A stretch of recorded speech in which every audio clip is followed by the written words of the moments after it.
Hi, and welcome to From Many People's Strength, the podcast that covers Saskatchewan politics and current events.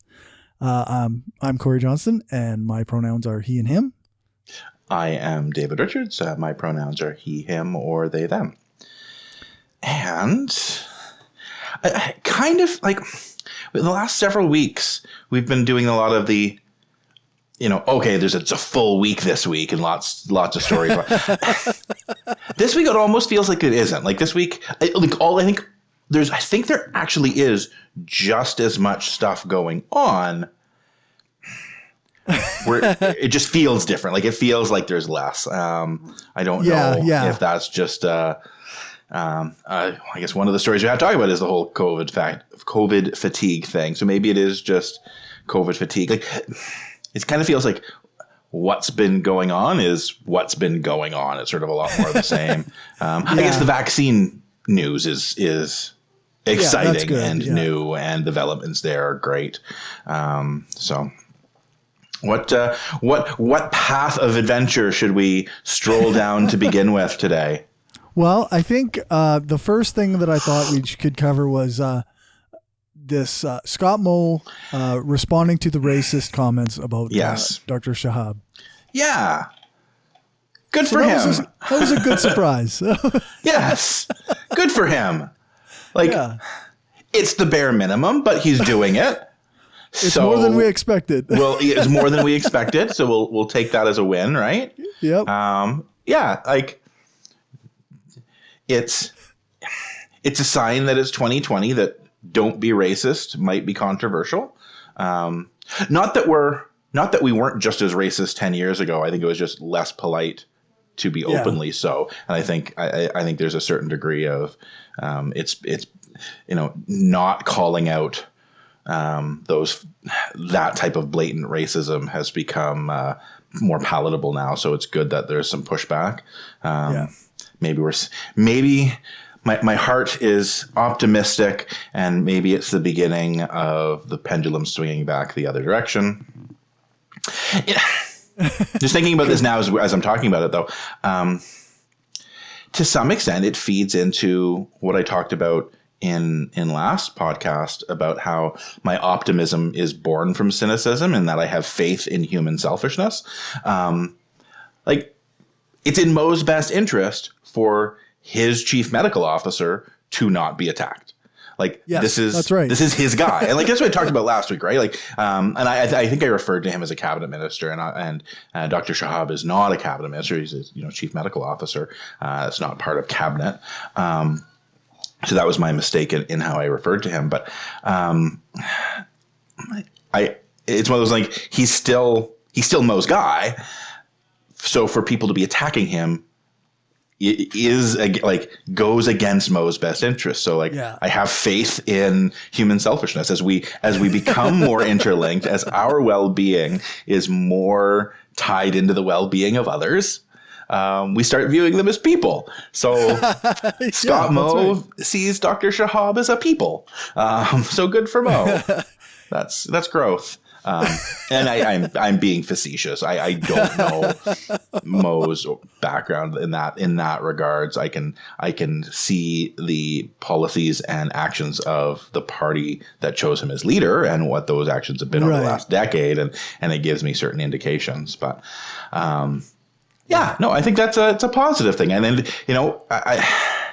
it wasn't a shitty apology to be blunt. Right. It was I'm reading a quote right now. He says, "I'm embarrassed. I'm actually very embarrassed that anyone from this province would make such disgusting comments. I find it sickening, and I know many other people in the province do." And that's not apology. But that's I guess I don't know if he apologized because it's not his actions to apologize for, but he didn't pull punches there. He didn't come out and I think I talked about that. I've talked about this a number of times. I won't go into the description, but that 905 effect, right? The suburban conservatives who want to be able to vote conservative without feeling guilty about it.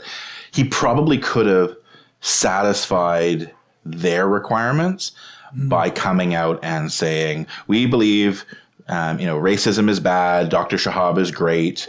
Anyone who says otherwise, it obviously doesn't know him, or, if anyone were to impugn his character, that would be bad. Like, put a lot of those, if anyone did this type of thing, type statements. And I think that probably would have satisfied, those of his supporters who don't want to be considered racist. Right. And he went beyond that. And so, good on him. Like I said, my bare minimum, but he's criticizing those who realistically are his own supporters, or could be his own base. So we'll see if he gets backlash from that. If it just pushes more people to the Buffalo Party, or you could also see the other version of the backlash, which is you sometimes have these groups will be like, oh, well, he just has to say that. Yeah. Yeah. Because he has to be politically correct, but nudge, nudge, wink, wink, he actually supports us. Which maybe is true. I don't know. But no, I thought he all in all said the right things. I was thinking in his calculus to make this decision to condemn this statement or not, does the fact that sometimes these anti-mask people, they have anti-Mo signs. Yeah. Does that play into it? Like, is he more willing perhaps because these aren't his people anyway? They're not his base per se. Yeah, maybe. I think they're his natural base. So the fact that they're not voting for him may be of concern anyways. So maybe I'm giving him too much credit. Maybe like the whole idea of political calculus behind this. I don't see Scott Moe, and maybe this is a crafted image, but I don't see Moe having the same level of calculatingness that Harper or Brad Wall had. And maybe he does, and it's all behind the scenes stuff. And he's secretly the brilliant political tactician. He won the leadership after all, right? Yeah. I'm baffled by how some of his scandals from the past haven't harmed him. So maybe he's a political genius, and we don't see it. But it's like Boris Johnson.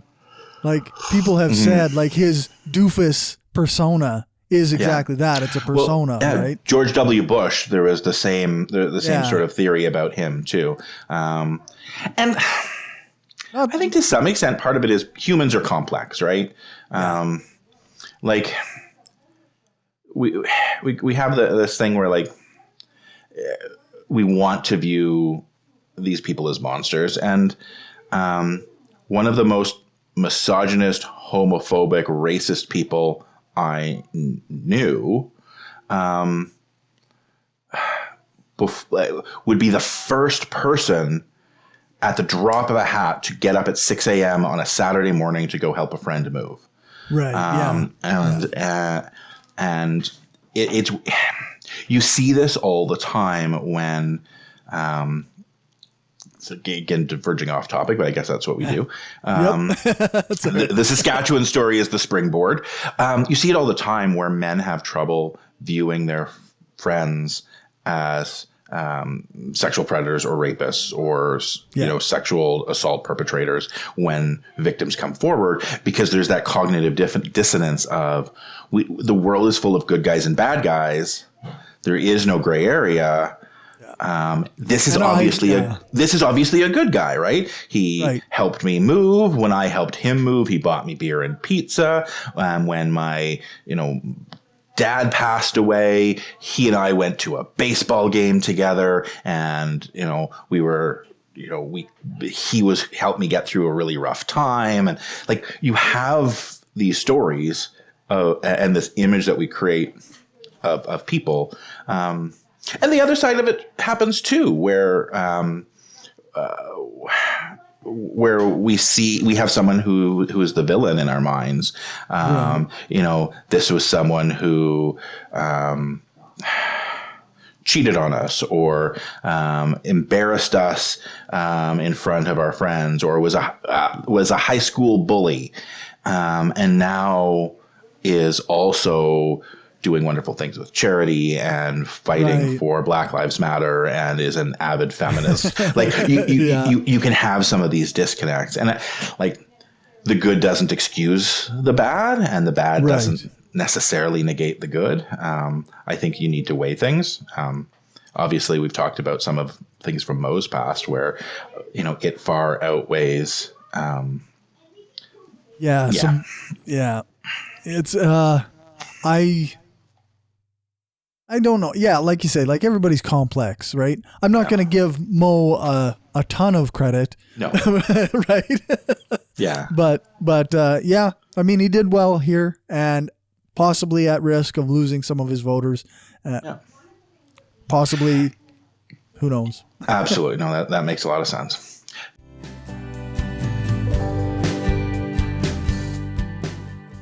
So now, where do we want to go from here? The vaccine? Yeah, we can talk about vaccine. So Saskatchewan is due to receive 1,900, or already received 1,950 vaccines, because this article came out a few days ago. And I've seen many like healthcare workers have been vaccinated. I believe some elderly folks. But I got a message from Uber saying that they are trying to advocate on my behalf, saying that frontline workers, Uber drivers are frontline workers. To be fair, yep. Like, maybe not as urgent as healthcare workers, but like I gotta like Uber has the potential to become a super spreader very fast, right? Oh, if you get it, the ability to transfer it onto your passengers is up there. Like, again, maybe not the same level as healthcare, and I trust you, like I know you, right. But I also think, like, I don't know what level of disinfecting Uber drivers are doing. We're supposed to be doing it. Like they say when we start up our app, there's 4 things you have to check off. The first one is you have to be feeling fine. You don't have any symptoms. Right. The second one is you're wearing a mask. It will actually make you take a picture of yourself wearing a mask before. Okay, good. All right, perfect. And then you have to disinfect. It says I disinfected my car today.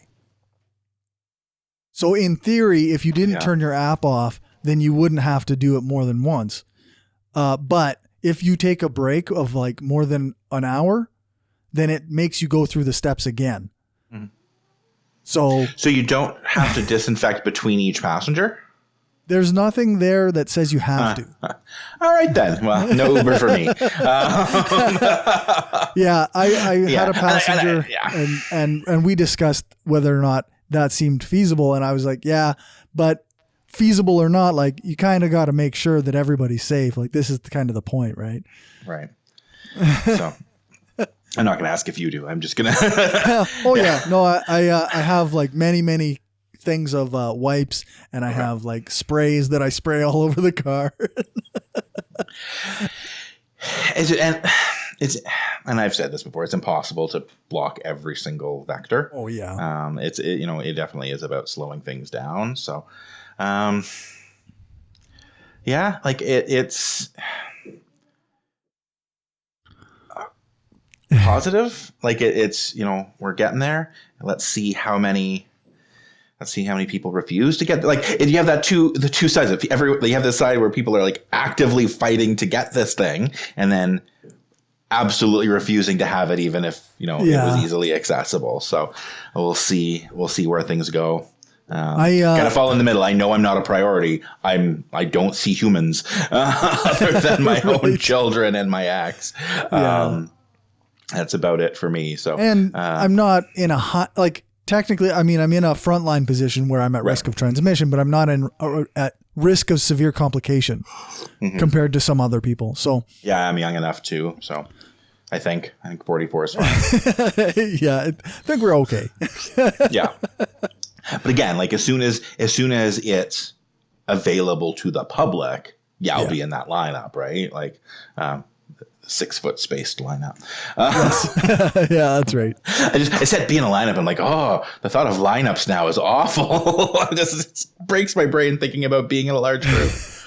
I go to again, I think I've talked about this before, going to the Cornwall Center for pickups. Yeah. And the other day it was like the lineups outside of the stores, it's so bad.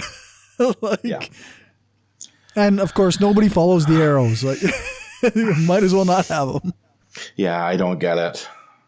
I'm like rabid about the arrows when I go to the grocery store. Like that's the only store I really go to at this point is the grocery store. But I'm like, no. Like if there's something in the aisle, like no, I'll walk all the way up one aisle in order to go back down the other, even if it means a full trip around. This is a tiny pet peeve.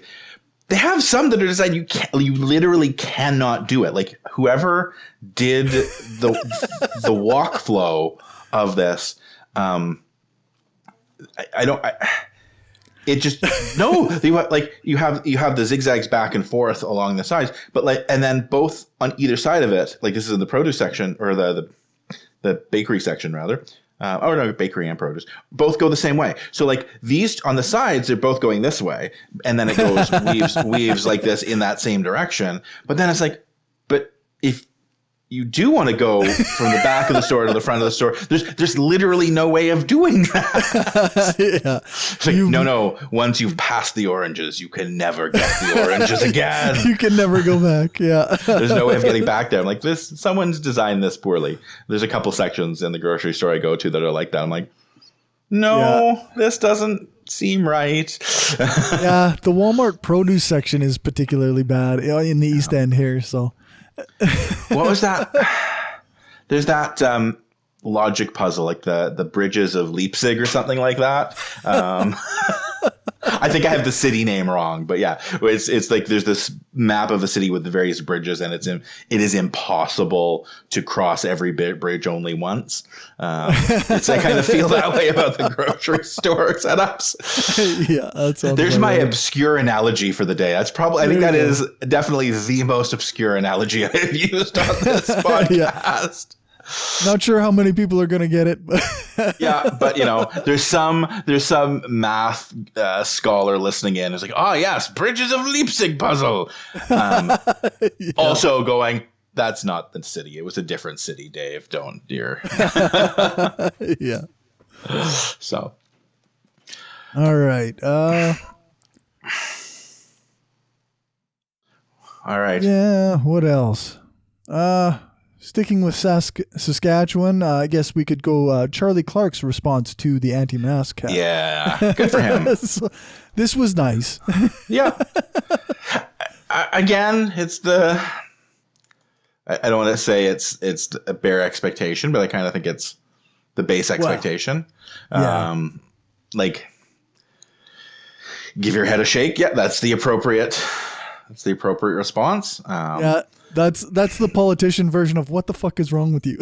Yeah. Yeah. So I don't know what more to say. Like, he said the right thing. Yep. I don't know. Yeah, I don't know. I think at this point, like,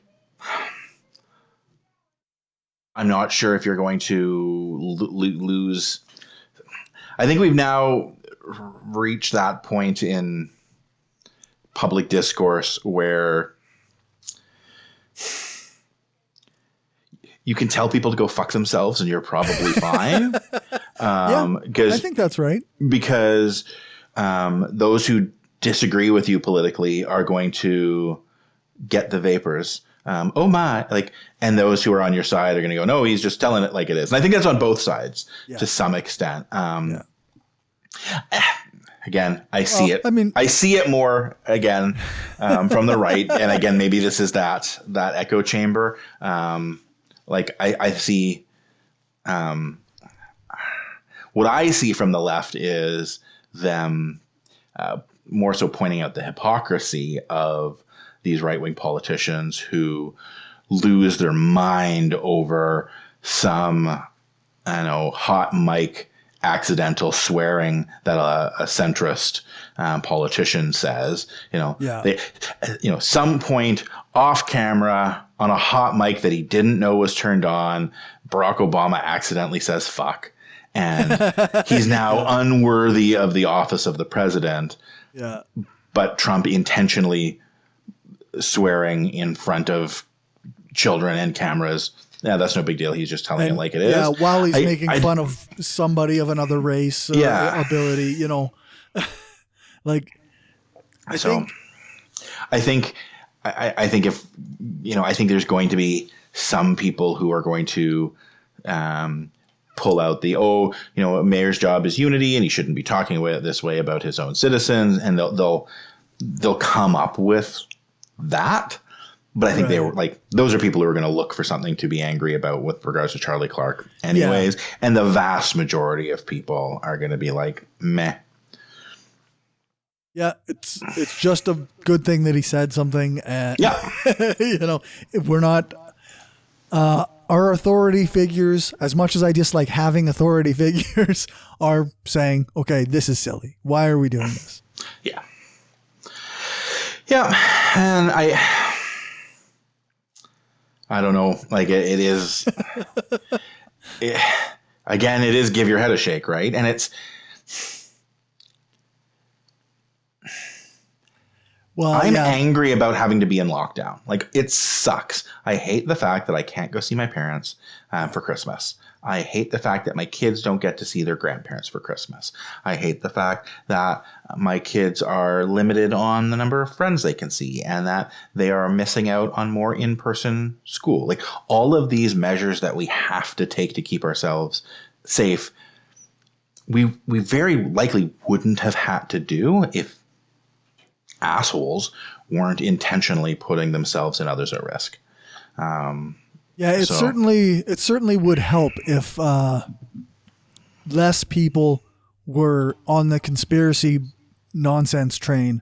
Yeah. And would, just follow simple guidelines like wearing a mask and social distancing, like only go out when you absolutely have to, stuff like that. And we'd have like an actual slowdown of our cases. Yeah. Yep. So, yeah, it's bizarre. This is diverting somewhat from Saskatchewan and going next door to Alberta, but it's a similar topic. The 21-year-old Yahoo who was arrested at the skating rink when he was out skating with a group of 40 other people, violating the city of Calgary health bylaws.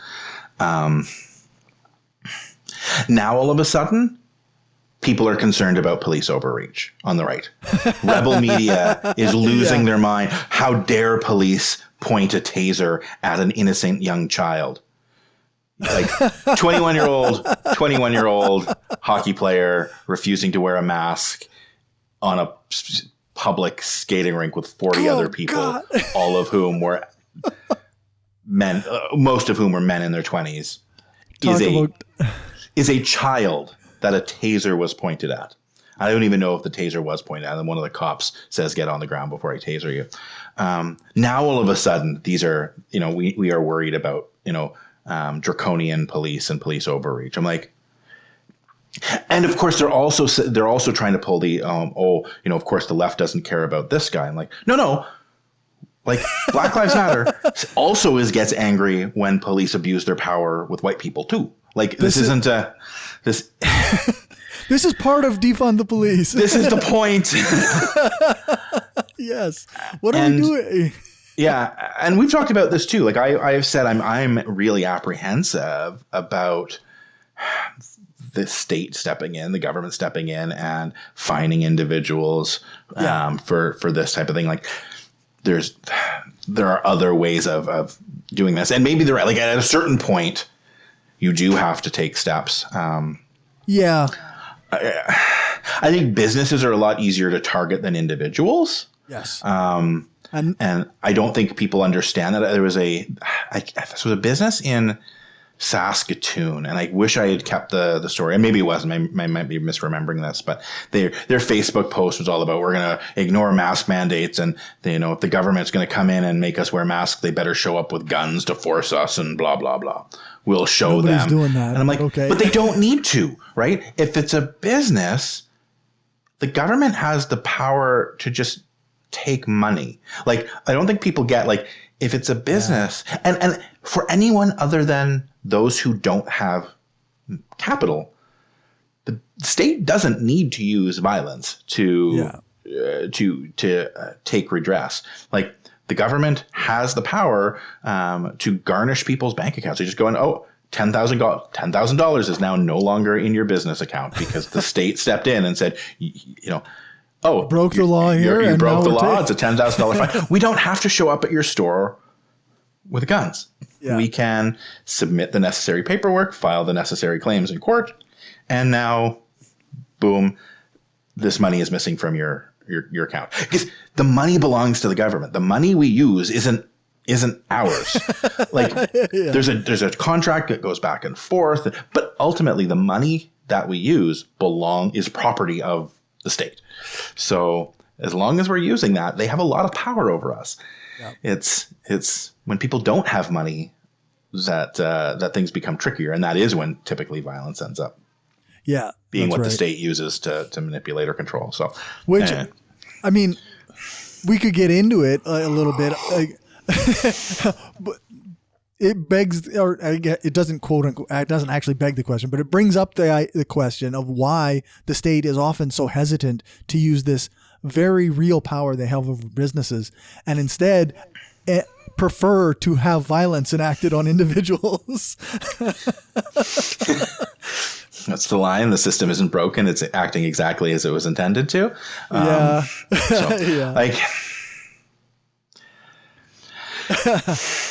Like, there is something to be said for like businesses generating stuff. I want to say wealth, but like that becomes so such a theoretical concept. Right. Businesses make things and they provide services. Like, those two things, like, they add value to the world we live in. Like, that is functionally their purpose. That is essentially what making money means. If you make money, you are functionally adding value in one way or another, because money is how we measure value. Right. And it measures what we value in a lot of cases. So we want to, like, I get the idea that we want to be careful stepping in and stepping on the toes of the engines that create value. But I sometimes think, this is again getting very like theoretical in the clouds. I sometimes think we come up with these maxims that some very smart people who lived very long time ago observed phenomenon existing in the world and came up with maxims to describe them. And they were true. But they were true because of the scientific method. They came up with a hypothesis. They ran tests. They observed. They tested their hypothesis against their observations, and then modified the hypothesis and repeat. Rinse and repeat. And they came up with things, and they came up with these theories about how market prices are derived and how competition generates value, and like. Competition within the free market increases efficiency and innovation. Like, they come up with these observations from things they have from legitimate, real things they have seen. But then those become truisms that we latch onto rather than comprehending the fundamental underlying drivers that caused those to be true. So when there's a situational change and now there are things that come into play that cause the drivers and the underlying fundamentals to shift, we don't adapt. And we now have these almost pseudo-religious maxims that, capitalism and democracy are inextricably intertwined, or competition is always going to be the best way of driving innovation. But losing track of what competition actually means and at what stage in the process there is actual competition and where there isn't. And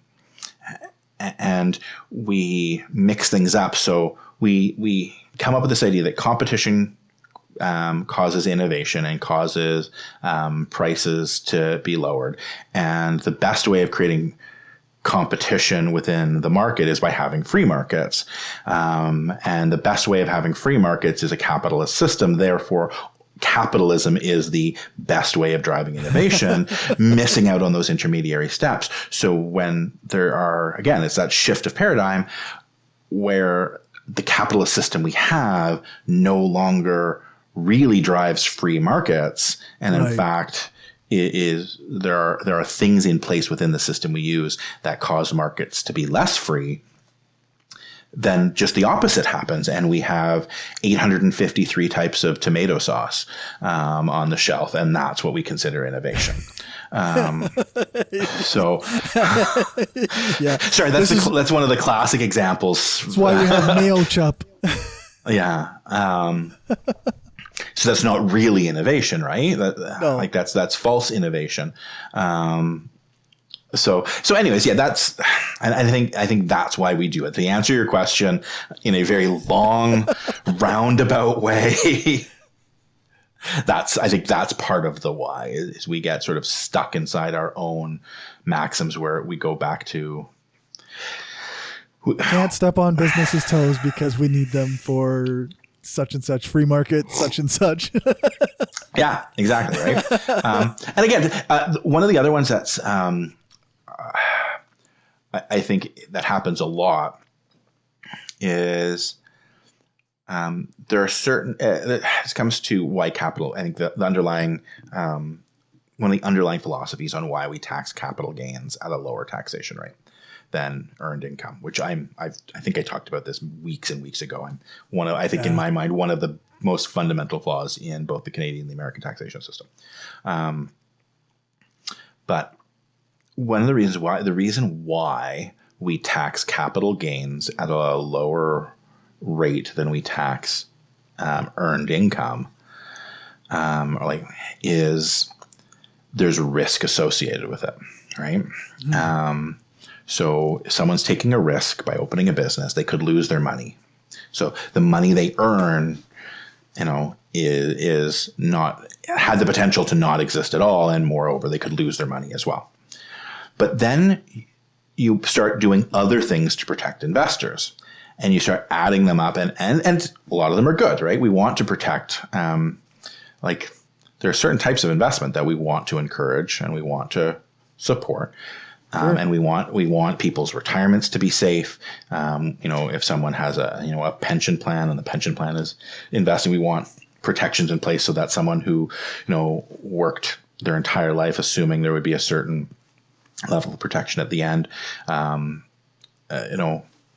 There are reasons we want to mitigate risk in a lot of circumstances.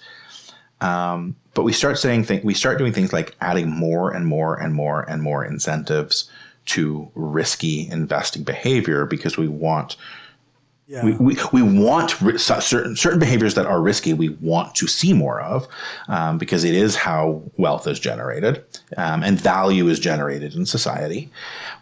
But after a certain point, there's so many of them there that the risk is gone. But we're still rewarding the behavior as if the risk was there, but we've put enough things in place that the risk isn't. And that's when, again, we get caught up in these first principles that are true on their surface, but at a certain point, stop being true in practice. When you have things like, we want, X, Y, Z happens, so the government will bail out this company. Well, if the government's going to bail them out if they lose money, then there wasn't risk for them. right? Yeah. And at that point, you shouldn't tax things at a lower rate to encourage risky behavior if the risk isn't borne by the person who's being taxed. The risk is being borne by the government. Yeah, if anything, you at least need to tax them on a level where you can fund that bailout when they need it. Right. Like vaccines. Vaccines.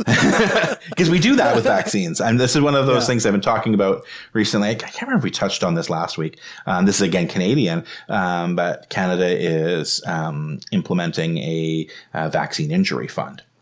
And I think the mechanics of it are still being discussed and looked at, but we're essentially going to have something similar to what the United States has. And this is one of those,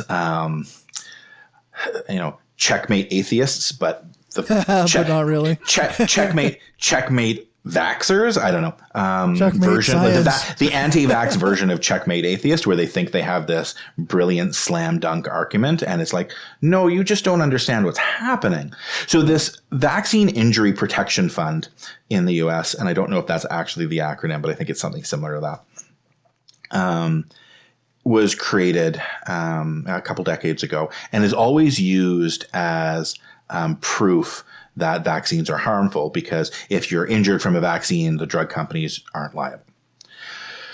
Because what was happening, vaccines are garbage for profit. Like, vaccines are not money makers for pharmaceutical companies.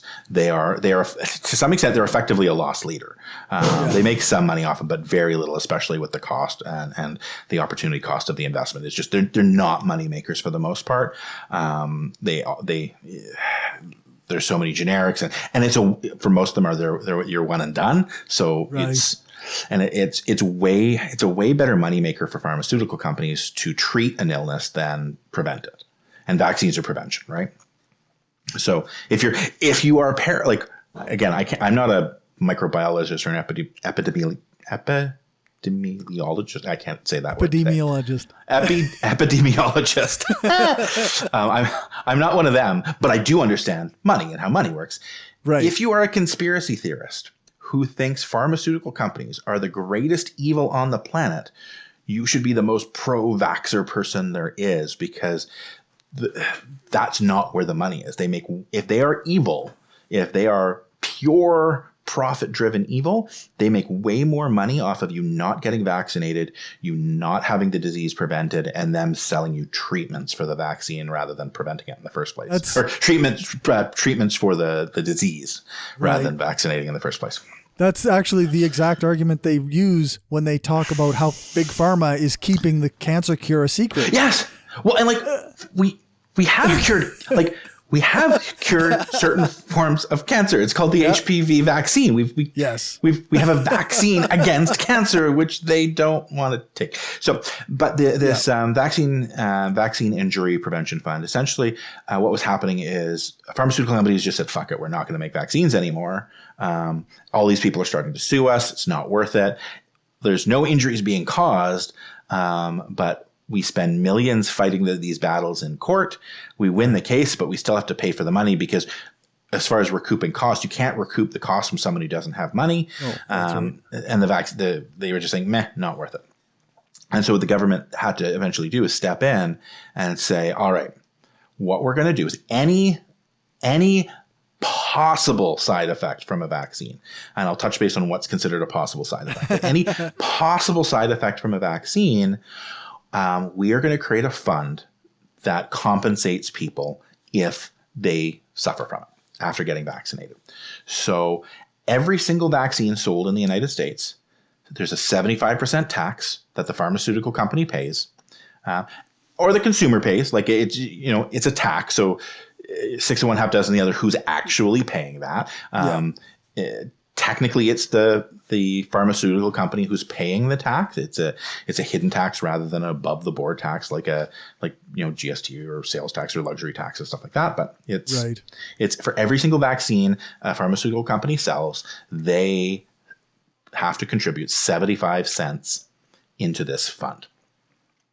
And once this fund was created, the way it works is if someone someone who's been vaccinated and gets a side effect, gets some condition that is listed as a side effect on any vaccine they have taken, they submit a request to this fund and they get a payout.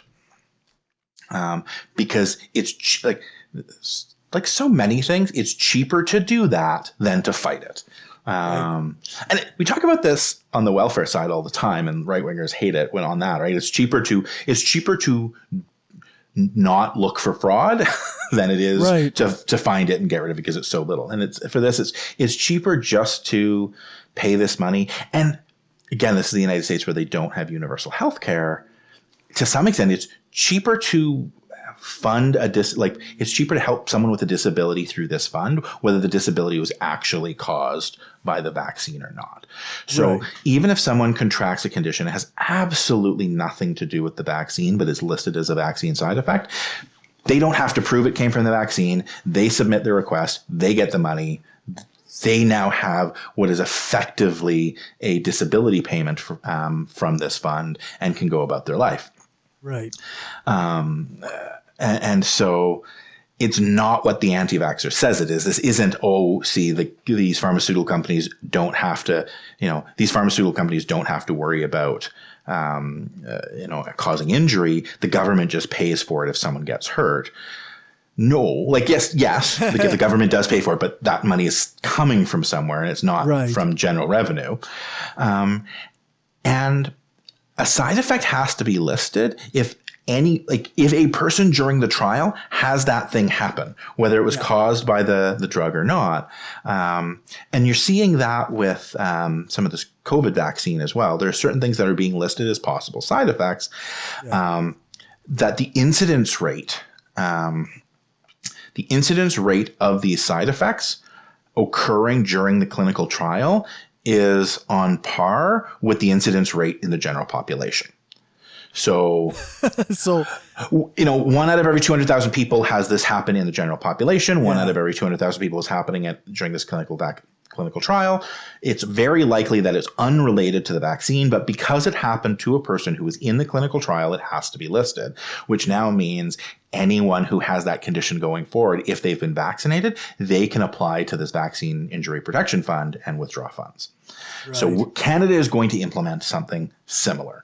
Now, again, we do have universal health care, so it doesn't sort of serve as that sort of same fake emergency healthcare thingy that it does in the US. Setup, but it's still functionally going to be the same.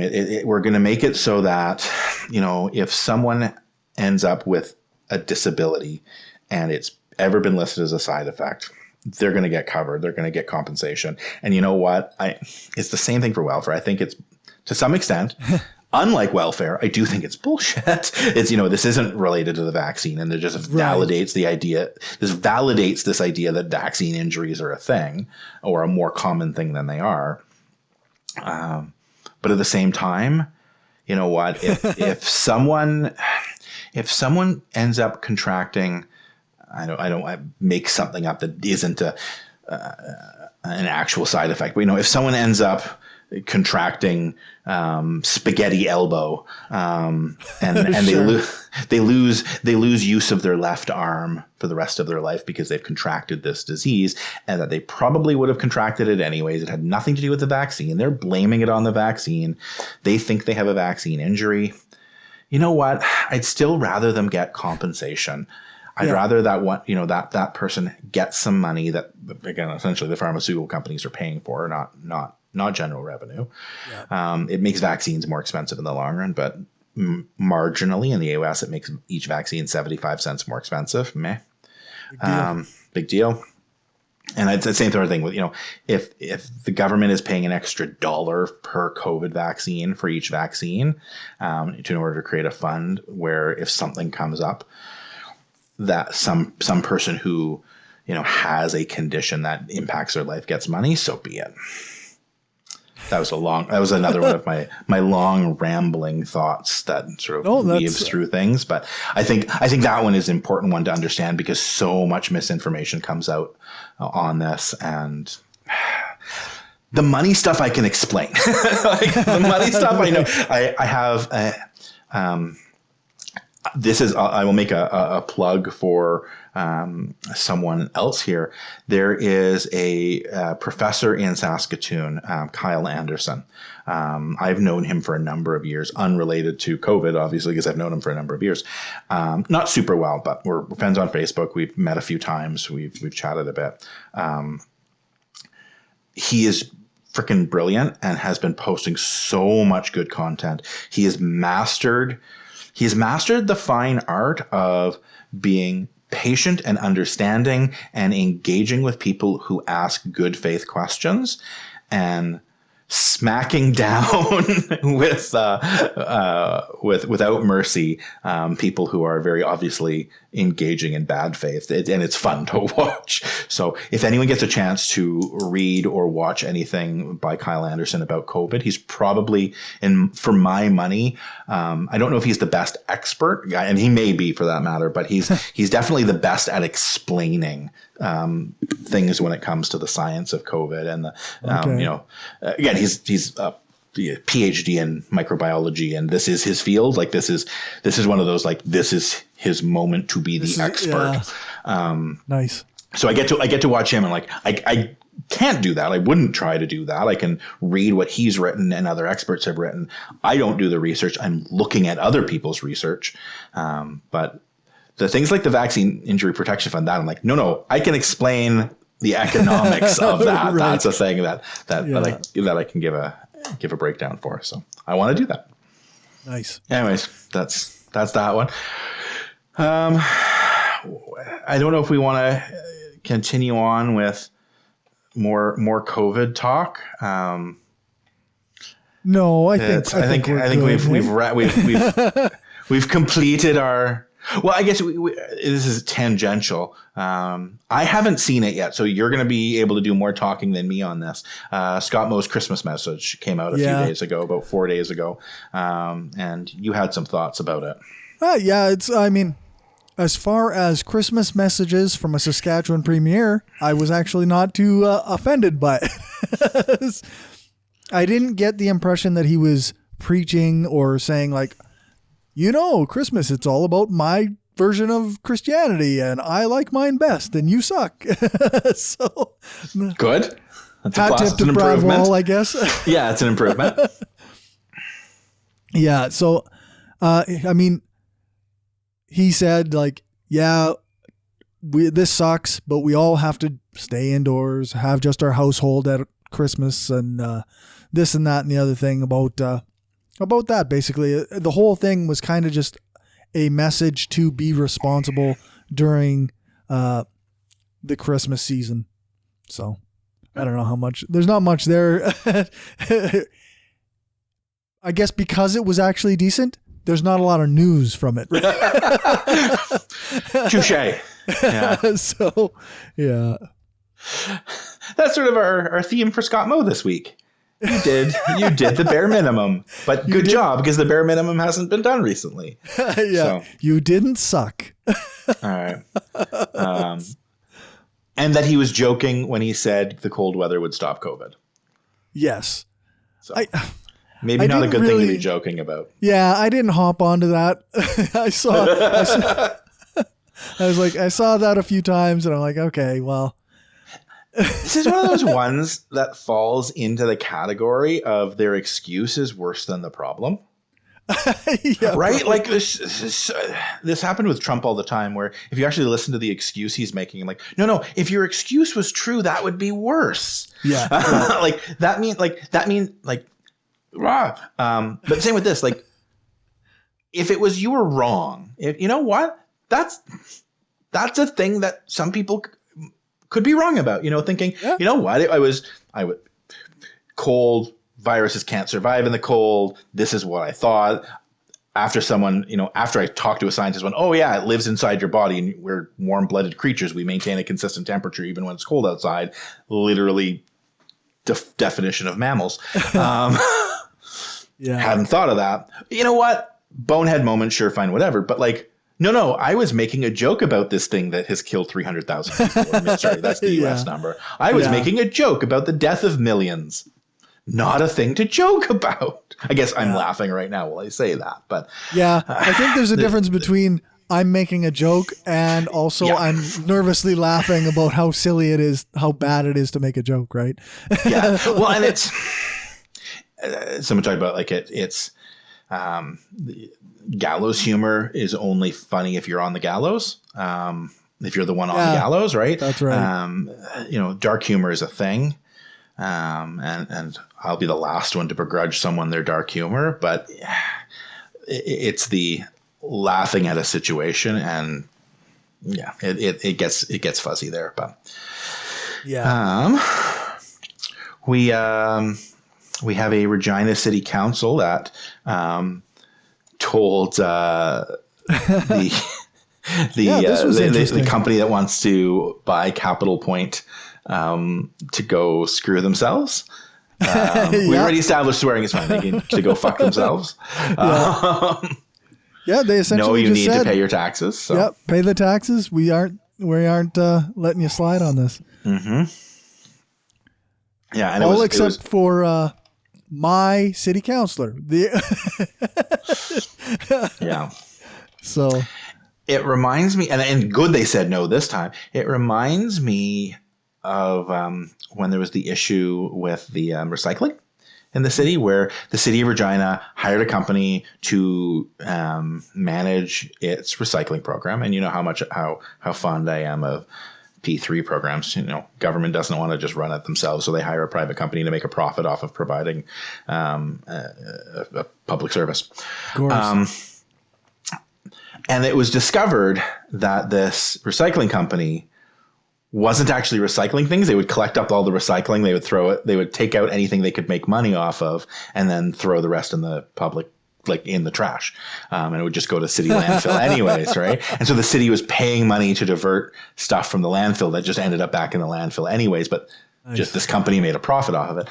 And the city didn't do anything about it. The city, even after discovering this company was doing this, didn't sue or recuperate costs. And their answer was, we don't want to damage the relationship with this company. And I'm like, this crooked ass company that's cheap. Right?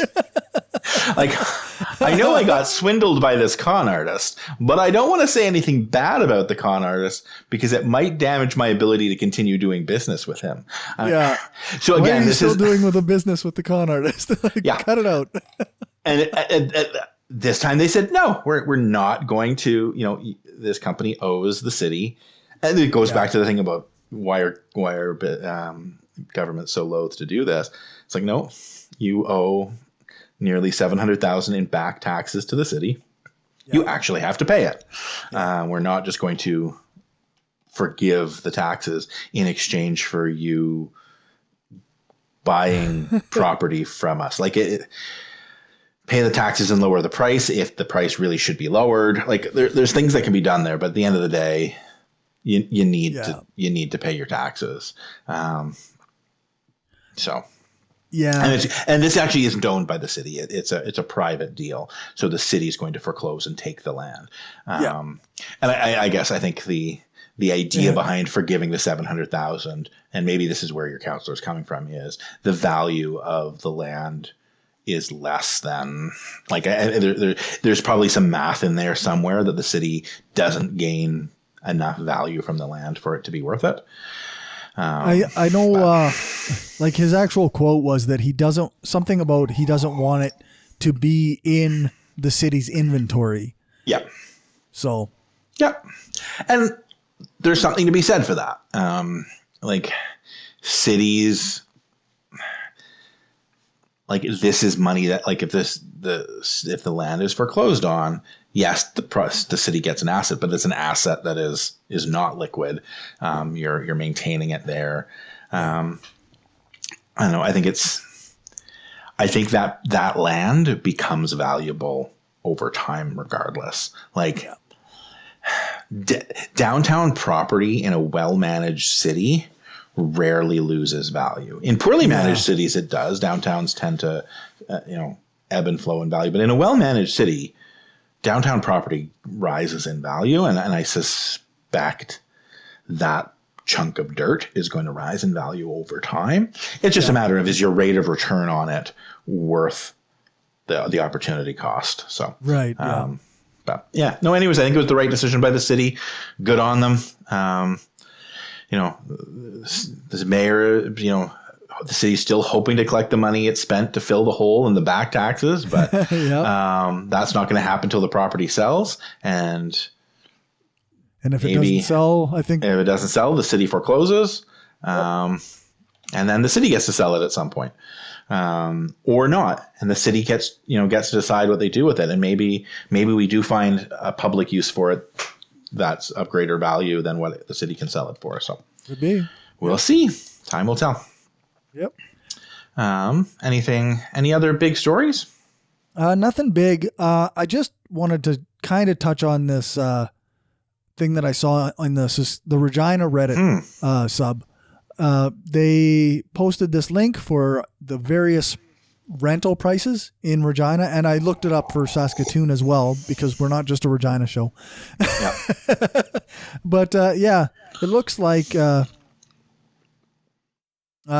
various places have gone down in rental price in Regina over the last month or year. I'm not sure what it says versus last period, so whatever that would have been.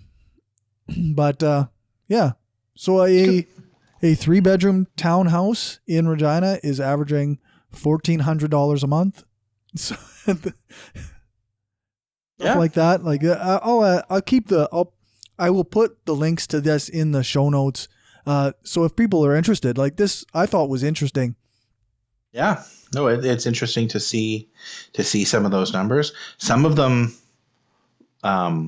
look like a typo. So either there's some extreme drops or there's a typo. They have a 4-bedroom condo has dropped in price by 122%.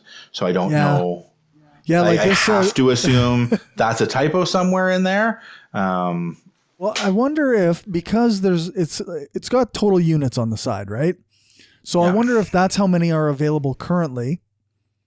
So if last month, say there was 4 and they were going for, $3,000, a month or whatever. And then this one sucks and goes for $1,300. Yeah. I don't know. Changes things. I'm just guessing. Prices going down is a good thing if rental prices are dropping. It's not for people who own the property and are renting it out. But but for those of us who are renters, this is, maybe a good thing. Yeah. So, not that I'm moving anytime soon. One of the stories, and again, this is a national story. I don't even know where to begin on Aaron O'Toole and the residential schools. There's something wrong with him, right? like he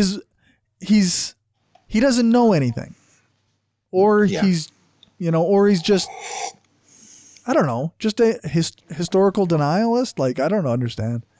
Yeah. I don't even know where to begin on this. I like some of his points that I can see, say, value in. He talks about how the residential schools were closed by Mulrooney and the official apology came from Harper. Right. And this is not, and he refers to it as the Conservatives having a better record than the Liberals. And I think I view it as less the Liberals' hands aren't clean as opposed to the Conservative. Like, I get technically, worse is always going to be the opposite of better, but his just absolute ignorance is staggering. Right. Yeah. I'm not entirely sure. I recommend people read this Press Progress article. he's just, I don't know. I don't know what to say about it. Yeah. And again, it's one of those, it's another one of those things where you have a conservative leader, come out and say something incredibly ignorant and horrific. Talking about, again, there's a number of things, and I agree, people should read the article itself or watch and actually hear his words, because the video is available too, and hear it in his own words rather than our description of it. And, you know, you get the context. And honestly, I'd say the context makes it worse. But talking about how the architects of the residential school program only meant to provide education, and it was a positive intent, and blah, bitty, blue, blue. But then a day later, or a couple days later, not a day later, a day after he was caught, because this video was not intended for public consumption. It was to conservative university students, like it was the Conservative Students Association or something like that. They come out, and not him, but his spokespeople are saying, you know, O'Toole is a champion of reconciliation, and he takes the horrific history of residential schools very seriously. And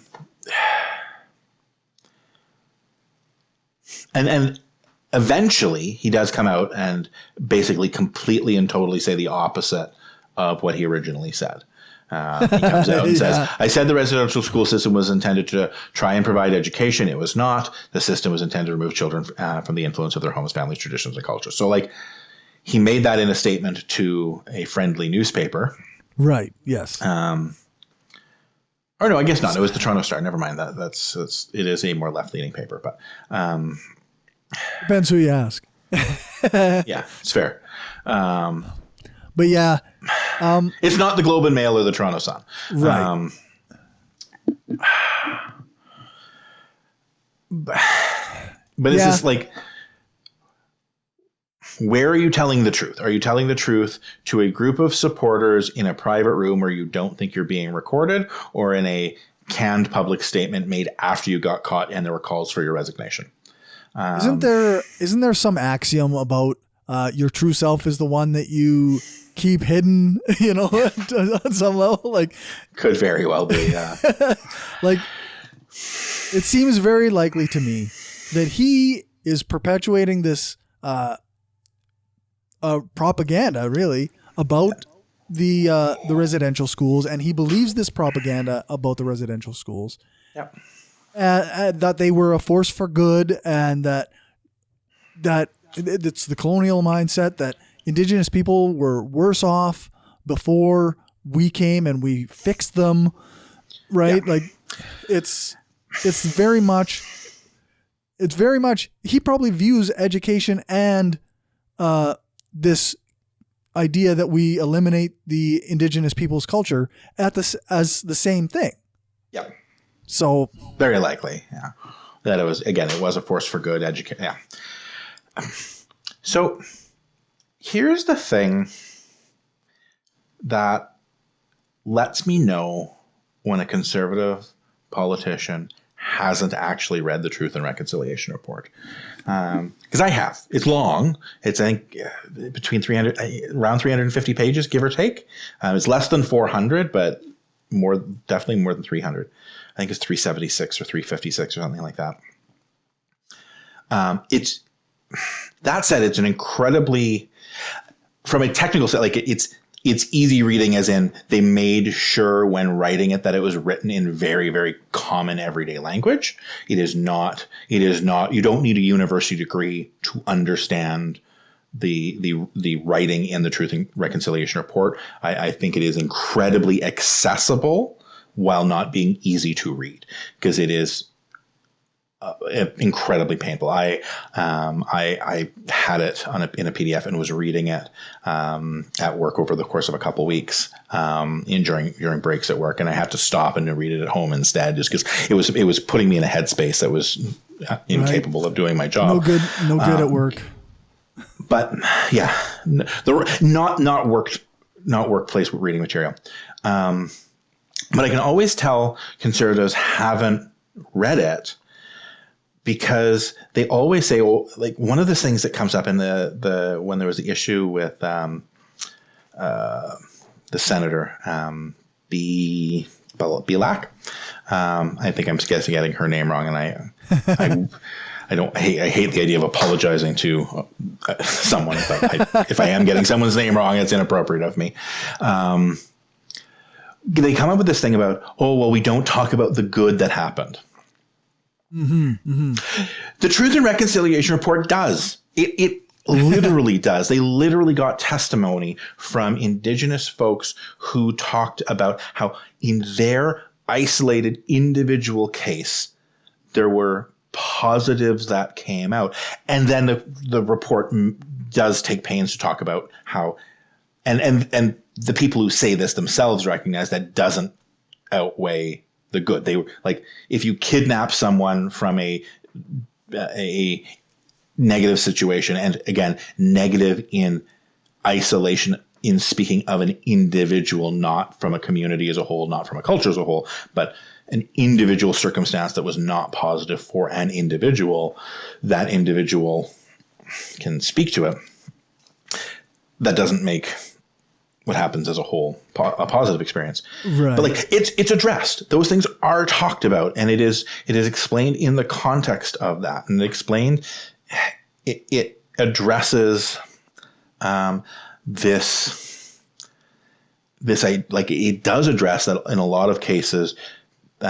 Kids who were kidnapped were kidnapped from very difficult situations, because this isn't the only tool by which Indigenous people have been had genocide inflicted upon them. So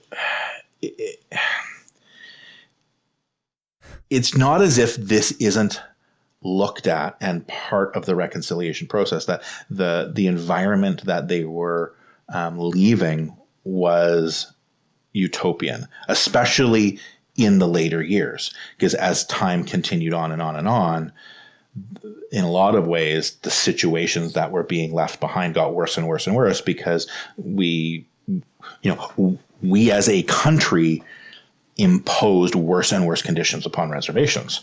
Yeah. So this idea that, oh, well, we only talk about the negative is in and of itself garbage. Because we're all like, in many people's minds, we're already talking about the positive more than we should. Right. Oh, yeah. Yeah. And it's one of those ones where it's not my job to talk about whether we're talking about it too much, because when the positive is being discussed, it's being discussed by Indigenous voices. And that's like, those voices are the ones who decide what gets talked about, not mine. But this idea that people like O'Toole and the Conservative senator bring up, that we don't look at the positive enough, is ignorant in the truest sense of the word, not just ignorant of the realities of the world we live in, such that no, we don't need to be talking about the positive more, but also ignorant of what actually is involved in this discussion, because it is being talked about in the discussion. So, yeah. Sorry, that's... No, that's right. They're sticking to their narrative very much, and not actually participating in the discussions that are going on. So, yeah, like you say, they have no idea what's actually being said. Yeah. Okay, so that's going to be it for the night. Perfect. Right. That's a dark note to end on, but I guess I will a lighter note to end on. It's the 7 bridges of Königsberg. There you go. Not Leipzig. different European city. 7 bridges of Königsberg was my metaphor that I made an hour ago. At the start. Right. Before we actually close out the show, I do want to say thank you on Twitter to at Novembromancer and at True what is it? At Homefire SK. That's Haley and True North Radio. They shared our last episode out, and they said nice things about it. So thank you very much. Hooray! Well, thank you. My thanks as well. And if you want to listen to this episode and our previous episodes, you can do that at anchor.fm/FromManyPeoples. You can follow us on Twitter at skpoliticspod. You can follow us on Facebook at facebook.com/FromManyPeoplesStrengthPod. And if you want to email us, tell us we're wrong about something or praise us in some way, FromManyPeoples@gmail.com. I shouldn't have given the correct city name. Someone would have emailed in and said, it's actually Königsberg, not Leipzig. Damn it.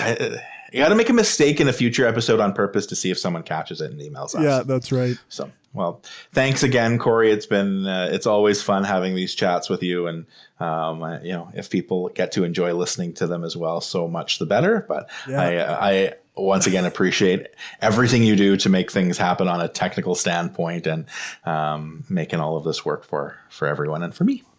Yeah, for sure. Right. Have yourself a good night. Yes, and Merry Christmas to you and yours, since I probably won't have a chance to speak to you between now and Merry Christmas after Christmas. So yeah, that's right.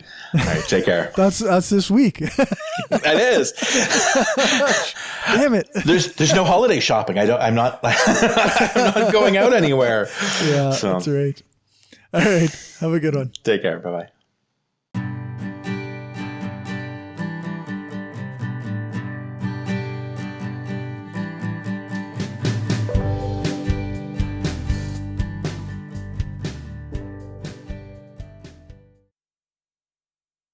All right, now that's going. So I'll do the countdown. We got 3, 2, 1. Almost exactly 1 second apart by my. Was it? It sounded a lot closer than that on mine. So is that right? Okay. I don't know if we just have a delay, but it's quite likely. I think my son is playing games and my family upstairs is watching movies. Gotcha. That's fair. My family's watching a movie next door, or in the next room, so that may be influencing it on my end too. But all right.